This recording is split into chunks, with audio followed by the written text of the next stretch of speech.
الحمد لله وكفى وسلام على عباده الذين اصطفى أما بعد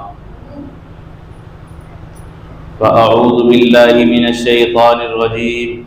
بسم الله الرحمن الرحيم لا تجد قوما يؤمنون بالله واليوم الآخر يوادون من حاد الله ورسوله ولو كانوا آباءهم أو أبناءهم أو إخوانهم أو عشيرتهم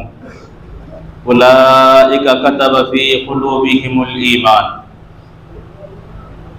وقال النبي صلى الله تعالى عليه وسلم لكل أمة أمين وأمين هذه الأمة ابو عبیدہ بن جراح رضی اللہ تعالی عنہ صدق اللہ وصدق رسولہ النبی الکریم ونحن على ذلك لمن الشاہدین والشاکرین والحمد للہ رب العالمین۔ سامعین محترم، اللہ تبارک و تعالی نے انبیاء علیہم الصلاۃ کے بعد سب سے بڑا مقام صحابہ کرام کو عطا فرمایا ہے۔ اللہ تبارک و تعالی نے قرآن کریم کے اندر بے شمار آیات میں اور رسول اکرم علیہ السلام نے اپنی کثیر احادیث مبارکہ میں صحابہ کرام کی عظمت کو، ان کے تقدس کو، ان کی فضیلت کو بیان فرمایا ہے۔ تمام صحابہ کرام کے لیے قرآن کریم کے اندر جنت کا وعدہ کیا گیا ہے،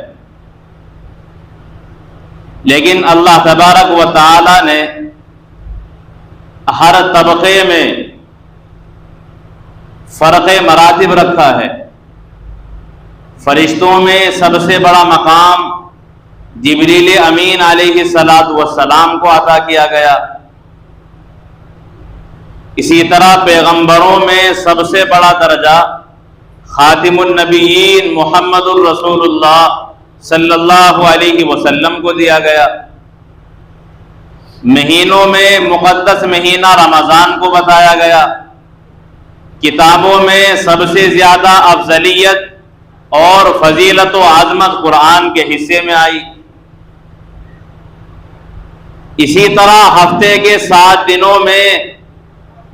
جمعے کو دوسرے ایام کے مقابلے پر فضیلت حاصل ہوئی۔ اسی طرح اللہ تبارک و تعالی نے صحابہ کرام کے درمیان بھی فرق مراتب رکھا ہے۔ الگ الگ خصوصیات سے رسول اللہ نے صحابہ کو نوازا ہے۔ اللہ کے رسول علیہ السلام فرماتے ہیں کہ میری امت میں سب سے زیادہ رحم کرنے والے ابو بکر ہیں، اور میری امت میں سب سے زیادہ دین کے معاملے میں سخت رہنے والے عمر فاروق ہیں، اور اس امت میں سب سے زیادہ حیا کرنے والے عثمان ابن عفان ہیں، اور سب سے بہترین فیصلہ کرنے والے علی المرتضی رضی اللہ تعالیٰ عنہ ہیں۔ اسی طرح اللہ کے رسول علیہ السلام کے صحابہ میں اقرأ الصحابہ سب سے بڑے قاری حضرت ابی بن کعب رضی اللہ تعالیٰ عنہ ہیں۔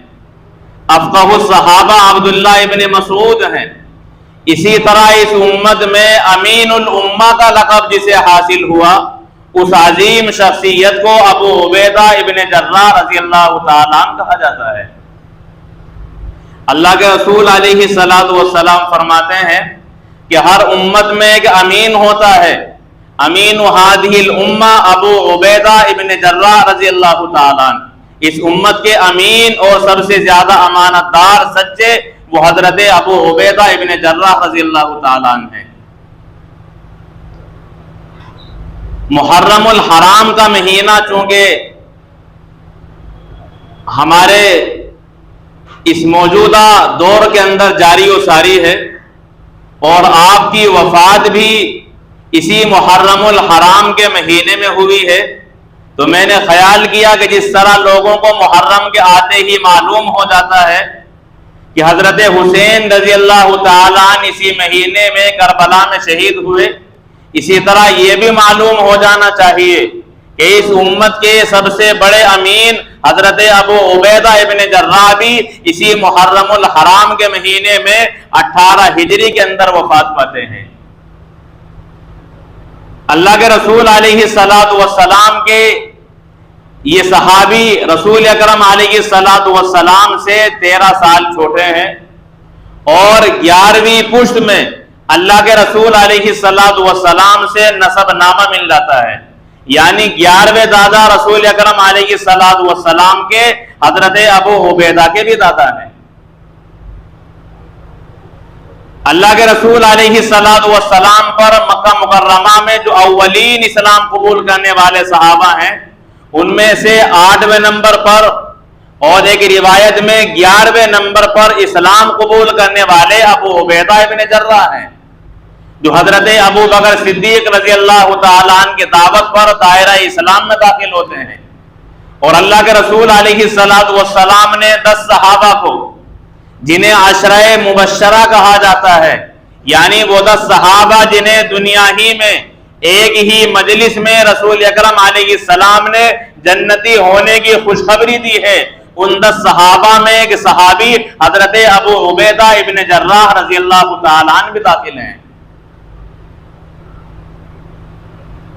ہم اپنی تواریخ سے بھی ناواقف ہیں،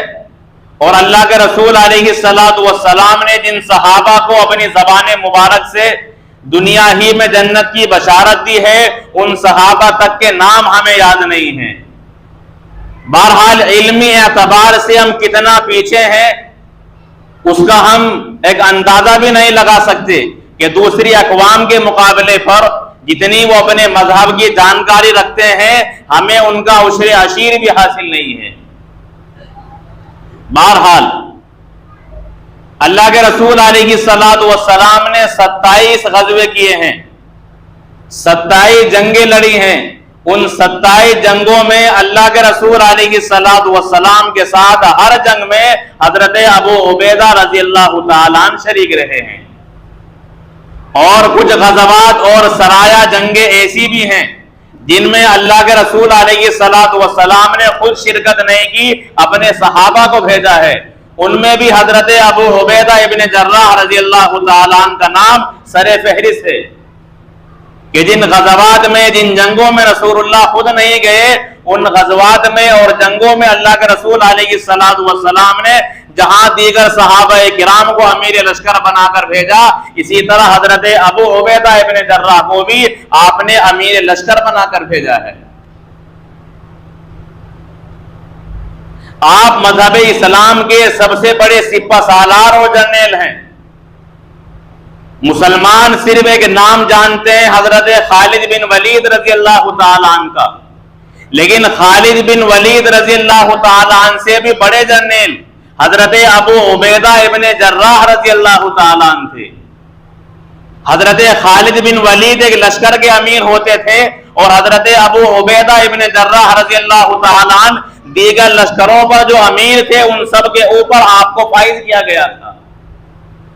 حضرت خالد بن ولید بھی آپ ہی کے لشکر کے ایک امیر اور سپہ سالار تھے۔ اللہ تبارک و تعالی نے آپ کو انتہائی درجے کی بہادری سے نوازا تھا۔ مکہ مکرمہ میں جس طرح لوگوں کی جرأت نہ ہوئی کہ عمر فاروق رضی اللہ تعالیٰ عنہ کو تکلیف دیتے اور آپ کے خلاف تلوار اٹھاتے، اس طرح لوگوں کو یہ جرأت نہیں ہوئی کہ حضرت امیر حمزہ رضی اللہ تعالیٰ عنہ کے خلاف برسر پیکار ہوں۔ اسی طرح حضرت ابو عبیدہ ابن جراح رضی اللہ تعالیٰ عنہ کو اللہ تعالیٰ نے تلوار چلانے کی ایسی طاقت و قوت عطا فرمائی تھی کہ مکے کے رہنے والوں کو یہ کبھی جرأت نہیں ہوئی کہ وہ ابو عبیدہ کے سامنے تلوار لے کر سامنے آ جاتے۔ لیکن افسوس ہے اس امت محمدیہ پر کہ اپنے ایسے عظیم سپہ سالاروں کو مسلمانوں نے بلا دیا ہے، ان کی تواریخ کو فراموش کر دیا ہے۔ چند صحابہ کرام کے علاوہ وہ عظیم عظیم صحابہ کرام کے نام تک سے ناواقف ہیں۔ قبیلہ نجران کے لوگ اللہ کے رسول علیہ السلام کے پاس آئے اور عرض کیا یا رسول اللہ ہمیں صراط مستقیم بتانے کے لیے، دین اسلام کی تعلیم دینے کے لیے ایسا آدمی ہمیں عطا کیجئے جو امانت دار بھی ہو۔ اللہ کے رسول علیہ السلام نے فرمایا کہ ظہر کی نماز میں آ جانا، میں تمہیں ایسا آدمی دوں گا جو تمہیں صراط مستقیم بھی بتائے گا اور جو امانت دار بھی ہوگا، جو امانت دار سچا ہوگا، امانت دار سچا اور امانت دار سچا ہوگا۔ کہ مرتبہ رسول اللہ نے الفاظ استعمال کیے۔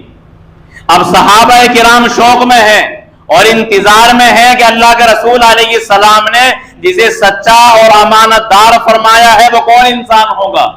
ظہر کی نماز میں جب قبیلہ نجران کے لوگ آئے تو اللہ کے رسول علیہ السلام نے اپنی نظر دوڑائی اور پھر فرمایا کہ ابو عبیدہ کہاں ہیں؟ آپ لبیک یا رسول اللہ کہتے ہوئے کھڑے ہوئے اور آپ نے فرمایا کہ اس امت کے امانت دار بھی ہے اور صراط مستقیم کی تعلیم کے لیے بھی ان سے بہتر تمہارے لیے کوئی نہیں ہے، انہیں ساتھ لے کر کے جاؤ۔ اور پھر آپ قبیلہ نجران کے ساتھ پہنچ کر کے اپنی امانت داری کا اور اپنی مبلغی کا ثبوت دیتے ہیں۔ اللہ کے رسول علیہ السلام کی سب سے پہلی جنگ ہے غزوہ بدر۔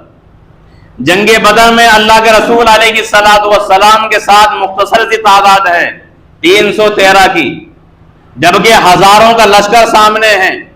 اللہ کے رسول علیہ السلام کے اس لشکر میں بھی حضرت ابو بکر و عمر و عثمان و علی کے ساتھ ساتھ حضرت ابو عبیدہ ابن جراح رضی اللہ تعالیٰ عنہ بھی داخل اور شامل ہیں۔ اور پھر غزوہ بدر میں کہ ایسا معاملہ سامنے آیا کہ دنیا میں اس کی نظیر نہیں ملتی۔ حضرت ابو عبیدہ کا نام ہے عامر اور آپ کے والد کا نام ہے عبداللہ، دادا کا نام ہے جراح۔ جب غزوہ بدر میں کفار کے ساتھ مقابلہ ہوتا ہے تو حضرت ابو عبیدہ ابن جراح رضی اللہ تعالیٰ عنہ کے سامنے آپ کے باپ عبداللہ سامنے آتے ہیں۔ تو اللہ کے رسول علیہ السلام کے صحابی یہ نہیں دیکھتے کہ سامنے میرا باپ ہے، اللہ اور اس کے رسول کے لیے اپنے باپ کا سر قلم کر کے دنیا میں ایسی تاریخ روشن کرتے ہیں کہ جس کی مثال دنیا کے اندر نہیں ملتی۔ اللہ تبارک و تعالی نے اس وجہ سے کہ آپ نے اپنے باپ کو جنگ بدر میں قتل کیا ہے، اللہ تعالیٰ نے آیت کریمہ نازل فرمائی، لا تجد قوم یؤمنون باللہ والیوم الآخر یوادون من حاد اللہ ورسولہ ولو کانوا آباءہم او ابناءہم او اخوانہم او عشیرتہم۔ اللہ فرماتے ہیں کہ اے نبی آپ ان لوگوں کو جو اللہ پر اور قیامت پر ایمان رکھتے ہیں، ان لوگوں کو آپ نہیں دیکھیں گے کہ وہ ان لوگوں سے محبت کریں جو اللہ اور اس کے رسول کے دشمن ہیں، چاہے وہ ان کے ماں باپ ہوں یا ان کی اولاد ہوں یا ان کے بھائی بہن ہوں یا ان کے خاندان والے ہوں۔ اولئک کتب فی قلوبہم الایمان، اللہ تعالیٰ نے ان لوگوں کے دلوں میں ایمان کو لکھ دیا ہے۔ اب کون ہے جو صحابہ کرام کے دلوں سے ایمان کو مٹا سکے؟ اسی لیے کہ لکھنے والی ذات اللہ تبارک و تعالیٰ کی ہے اور صحابہ کرام کے دلوں کے اندر اللہ تعالیٰ نے کلمے کو لکھا ہے، ایمان کو ان کے دلوں کے اندر نشر کر دیا ہے۔ اسی لیے صحابہ کرام کے دلوں سے ایمان کو نکالا نہیں جا سکتا اور کفر، نفاق اور عصیان ان کے دلوں میں داخل نہیں ہو سکتا، اسی لیے کہ ان کے دلوں کے اندر ایمان کو لکھنے والے خود ذات باری تعالیٰ کی ذات گرامی ہے۔ بہرحال آپ نے اللہ اور اس کے رسول کی محبت میں اپنے باپ کی گردن اڑائی ہے اور پھر اللہ تبارک و تعالیٰ نے آپ کے اس عمل کی وجہ سے قرآن کریم کی آیت میں آپ کی تعریف فرمائی ہے۔ اور اسی غزوہ بدر کے بعد اللہ کے رسول علیہ السلام نے اعلان کیا کہ جو بدر میں شریک ہونے والے صحابہ ہیں آج کے بعد وہ جو بھی عمل کریں انہیں کوئی عمل نقصان نہیں دے گا، اللہ تعالیٰ ان کے تمام گناہوں کو بخش چکا ہے، ان کے تمام لغزشوں کو اللہ تعالیٰ معاف فرما چکا ہے۔ یہ اعلان غزوہ بدر کے موقع پر رسول اکرم علیہ الصلوۃ والسلام نے فرمایا، اور یہ اللہ تعالیٰ کی جانب سے اس لیے اعلان کرایا گیا، اس لیے کہ اللہ تعالیٰ جانتے تھے کہ غزوہ بدر میں شریک ہونے والے صحابہ آئندہ کوئی ایسا عمل کریں گے ہی نہیں جو اللہ اور اس کے رسول کے حکم کے خلاف ہو، جو شریعت اسلامیہ اور قرآن کے خلاف ہو۔ اللہ جانتے تھے، اس لیے زبان نبوت سے اعلان کرا دیا کہ غزوہ بدر میں شریک ہونے والے آج کے بعد جو بھی عمل کریں انہیں اجازت ہے، اللہ تعالیٰ ان کی تمام خطاؤں کو درگزر کر چکا ہے۔ تو یہ اعلان حضرت ابو عبیدہ ابن جراح رضی اللہ تعالیٰ عنہ کے حصے میں بھی آتا ہے، چونکہ آپ غزوہ بدر میں شریک ہیں۔ اسی طرح احد کے موقع پر اللہ کے رسول علیہ الصلوۃ والسلام کو جب کفار کی جانب سے گھیر لیا گیا، اس وقت بھی کفار پر تلوار چلانے والے اور ان کی صفوں کو درہم برہم کرنے والے جس طرح حضرت ابو دجانہ رضی اللہ تعالیٰ عنہ ہے، اسی طرح حضرت ابو عبیدہ ابن جراح رضی اللہ تعالیٰ عنہ کی عظیم شخصیت بھی ہے۔ اللہ کے رسول علیہ الصلوۃ والسلام پر حملہ کیا گیا، اور خود جو دشمن کے وار سے بچنے کے لیے سر پر ایک ٹوپی رکھی جاتی ہے، وہ اللہ کے رسول علیہ الصلوۃ والسلام کے رخسار مبارک میں داخل ہو گئی۔ حضرت ابو عبیدہ ابن جراح رضی اللہ تعالیٰ عنہ نے اس کی کیلیں اپنے دانت سے پکڑ کر کھینچی، جس کی وجہ سے آپ کے سامنے کے 2 دانت شہید ہو گئے، اللہ کے رسول علیہ الصلوۃ والسلام کے رخسار مبارک سے کیلوں کو نکالنے کی وجہ سے۔ لیکن اللہ تبارک و تعالی نے آپ کو ایسا مقام دیا اور ایسا نورانی بنا دیا۔ صحابہ فرماتے ہیں کہ آپ کے سامنے کے 2 دانت ٹوٹ گئے تھے، لیکن پہلے سے زیادہ حسین لگا کرتے تھے۔ یہ اس وجہ سے کہ آپ کے دانت اگر ٹوٹے ہیں تو اللہ کے رسول علیہ السلام کی محبت میں اور آپ کے رخسار سے کیلوں کو نکالنے کی وجہ سے، ورنہ انسان کا چہرہ بدحیت ہو جاتا ہے۔ دانت ٹوٹنے کی وجہ سے خوشنمائی اور رونق چلی جاتی ہے، لیکن چونکہ رسول اللہ کی محبت میں یہ دانت ٹوٹے ہیں، اس لیے اللہ تعالیٰ نے پہلے سے زیادہ آپ کو حسین بنا دیا۔ حضرت حسن رضی اللہ تعالیٰ عنہ فرماتے ہیں،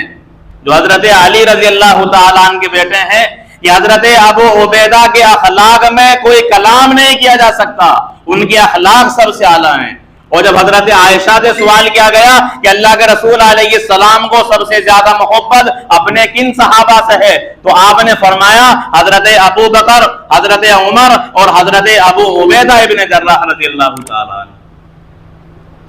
تو ابو بکر و عمر کے بعد حضرت ابو عبیدہ کا نام لیا ہے۔ حضرت عائشہ رضی اللہ تعالیٰ عنہ نے اس فہرست میں جو رسول اکرم علیہ السلام کے محبوبین کی فہرست ہے۔ اسی طرح غزوہ حنین میں جب مسلمانوں کو گھیر لیا گیا اور اوپر پہاڑیوں سے تیر اندازی کی گئی اور مسلمانوں کے پاؤں کھڑنے لگے، لوگ اپنی جان بچانے کے لیے وادیوں میں گھسنے لگے، حضرت عمر فاروق رضی اللہ تعالیٰ عنہ فرماتے ہیں کہ جب پورے لشکر کے پاؤں پھڑ رہے تھے تو میں نے ابو عبیدہ ابن جراح کو دیکھا جو دشمن کے سامنے پہاڑ کی طرح ڈٹے ہوئے تھے اور انہیں مجبور کر رہے تھے بھاگنے پر، اور پھر آپ کی شجاعت کی وجہ سے اللہ تعالیٰ نے اکھڑے ہوئے مسلمانوں کے قدموں کو جما دیا، اور پھر غزوہ حنین میں بے شمار مال غنیمت حاصل کر کے یہ اسلامی لشکر فتح کا جھنڈا لہراتا ہوا اللہ کے رسول علیہ السلام سے مال غنیمت وصول کرتا ہے۔ اللہ کے رسول علیہ السلام نے غزوہ حنین کے موقع پر اعلان کیا، انا ابن عبد المطلب، کہ میں عبد المطلب کا بیٹا ہوں، مجھے جھٹلایا نہیں جا سکتا۔ اور اللہ کے رسول علیہ السلام کی جانب سے حضرت عباس نے اعلان کیا کہ لوگوں میدان کی طرف آؤ، تو جو اسے لوگوں کو بلایا جا رہا تھا، اور حضرت ابو عبیدہ ابن جراح رسول اکرم علیہ السلام کے اعلان ہی سے پہلے دشمن کے مقابلے پر پہاڑ کی طرح ڈٹے ہوئے تھے۔ کتنے بڑے جرنیل ہیں۔ اللہ کے رسول علیہ السلام نے 300 آدمیوں پر آپ کو امیر اور لشکر بنا کر بھیجا، اور اس لشکر کے اندر حضرت ابو بکر، حضرت عمر بھی شامل تھے، لیکن اللہ کے رسول علیہ السلام نے امیر اور سپہ سالار حضرت ابو عبیدہ ابن جراح کو مقرر کیا ہے۔ اسی لیے جب اللہ کے رسول علیہ الصلوۃ والسلام کی وفات ہوئی اور بنو ساعدہ میں حضرت ابو بکر صدیق رضی اللہ تعالیٰ عنہ کو خلیفہ بنایا گیا، تو حضرت ابو بکر صدیق رضی اللہ تعالیٰ عنہ نے فرمایا کہ ابو عبیدہ ابن جراح تمہارے درمیان موجود ہے، ان کو خلیفہ بنا لیا جائے، میں بار خلافت کو برداشت نہیں کر پاؤں گا۔ لیکن حضرت ابو عبیدہ ابن جراح نے فرمایا تھا کہ میں موت تک افسوس کرتا رہوں گا کہ جس قوم کے اندر ابو بکر موجود ہو، ابو عبیدہ اس کا خلیفہ بن جائے، ایسا نہیں ہو سکتا۔ اسی طرح جب حضرت عمر فاروق رضی اللہ تعالیٰ عنہ پر حملہ کیا گیا اور اسی حملے میں عام شہید ہوئے، تو آپ نے فرمایا تھا کہ اگر آج ابو عبیدہ ابن جراح موجود ہوتے تو میں آج مسلمانوں پر ان کو امیر اور خلیفہ مقرر کر دیتا۔ حضرت ابو عبیدہ ابن جراح رضی اللہ تعالیٰ عنہ نے رسول اللہ کے ساتھ بھی تمام جنگوں میں شرکت کی، اور پھر حضرت ابو بکر حضرت عمر فاروق کے زمانے میں بھی آپ نے رومیوں کے دانت کھٹے کیے ہیں، حمص اور پھر ملک شام، دمشق وغیرہ، اور رومیوں کی جو بڑی سلطنت تھی غزوہ یرموک کے موقع پر حضرت ابو عبیدہ ابن جراح رضی اللہ تعالیٰ عنہ کے بعد صرف 30-40 صحابہ کی تعداد موجود ہے، بس یہ مختصر سا لشکر ہے اور سامنے 2 لاکھ کا لشکر جرار ہے۔ حضرت ابو عبیدہ ابن جراح رضی اللہ تعالیٰ عنہ نے ان رومیوں کو ایسا کیا کہ آج ان کی تخت و تاج کو خاک میں ملا دیا گیا، اور آج دنیا میں ان کا نام لیوا کوئی نہیں ہے۔ ان کو چنے چبانے والے اور ان کی فتوحات کو اور ان کے عظیم ملکوں کو تہز نہز کرنے والے اور اسلام کا پرچم پورے یورپ میں اور یرموک وغیرہ میں، اسی طرح روم وغیرہ میں لہرانے والے وہ حضرت ابو عبیدہ ابن جراح رضی اللہ تعالیٰ عنہ ہیں۔ قبلہ اول بیت المقدس کو آزاد کیا گیا، اس بیت المقدس کا محاصرہ کرنے والے اور بیت المقدس کے رہنے والے فوجیوں کو مجبور کرنے والے صلح پر حضرت ابو عبیدہ ابن جراح رضی اللہ تعالیٰ عنہ ہیں۔ جب دیکھا کہ حضرت ابو عبیدہ محاصرہ نہیں اٹھاتے تو وہ لوگ مجبور ہوئے اس بات پر کہ ہم صلح کے لیے تیار ہیں، بشرطے کہ صلح نامہ مسلمانوں کا امیر خلیفہ وقت عمر فاروق آ کر کے لکھے گا۔ تو انہیں صلح پر جو مجبور کیا ہے وہ حضرت ابو عبیدہ ابن جراح رضی اللہ تعالیٰ نے، اور جب صلح نامہ لکھا گیا تو اس صلح نامے پر جو دستخط کیے گئے ہیں حضرت عمر فاروق کے ساتھ اس پر دستخط کرنے والے مسلمانوں کی جانب سے ابو عبیدہ ابن جراح بھی شامل تھے۔ اور صرف یہی نہیں، حدیبیہ کے موقع پر جو صلح نامہ لکھا گیا اس میں رسول اللہ کے ساتھ 1400 صحابہ تھے، چند صحابہ کے دستخط کرائے گئے بطور گواہ کے، تو اللہ کے رسول علیہ الصلوۃ والسلام نے بھی صلح حدیبیہ کے موقع پر صلح نامے میں جن کو گواہ بنایا ہے ان گواہوں میں حضرت ابو عبیدہ ابن جراح رضی اللہ تعالیٰ عنہ کا نام بھی داخل اور شامل ہے۔ بہرحال آپ کی قربانیوں کو بلایا نہیں جا سکتا۔ قسطنطنیہ اور پھر قیصر جو سپر پاور طاقت تھی اس کے غرور کو خاک میں اگر ملایا ہے تو وہ عظیم شخصیت ابو عبیدہ ابن جراح رضی اللہ تعالیٰ عنہ کی ذات گرامی ہے۔ بہرحال 18 ہجری میں طاعون پھیلا ملک شام کے اندر، اور اسی طاعون میں مرنے والوں کے متعلق رسول اللہ نے فرمایا تھا کہ وہ سب شہید ہوں گے، اللہ تعالیٰ انہیں جنت میں داخل فرمائے گا۔ اسی طاعون کی بیماری میں حضرت ابو عبیدہ ابن جراح رضی اللہ تعالیٰ عنہ بھی وفات پاتے ہیں، اور اسی بیماری میں وفات سے پہلے حضرت معاذ ابن جبل رضی اللہ تعالیٰ عنہ کو امیر لشکر بناتے ہیں، اور پھر آپ کی وفات کے بعد آپ کی نماز جنازہ حضرت معاذ ابن جبل رضی اللہ تعالیٰ عنہ نے پڑھائی، اور پھر میدان جہاد میں حضرت ابو عبیدہ ابن جراح رضی اللہ تعالیٰ عنہ کا تدفین کا عمل وجود میں آیا۔ بہرحال 18 ہجری تھی اور اسی محرم الحرام کا مہینہ تھا، تاکہ لوگوں کو معلوم ہو جائے کہ محرم میں قربانی دینے والے جس طرح حضرت حسین رضی اللہ تعالیٰ عنہ ہے، اسی طرح رسول اللہ کے صحابی حضرت ابو عبیدہ ابن جراح بھی اسلام کے پرچم کو لہراتے ہوئے اپنی جان تک دے دیتے ہیں، اور محرم الحرام ہی کے مہینے میں وفات پا کر اللہ تبارک و تعالیٰ کے قرب میں چلے جاتے ہیں۔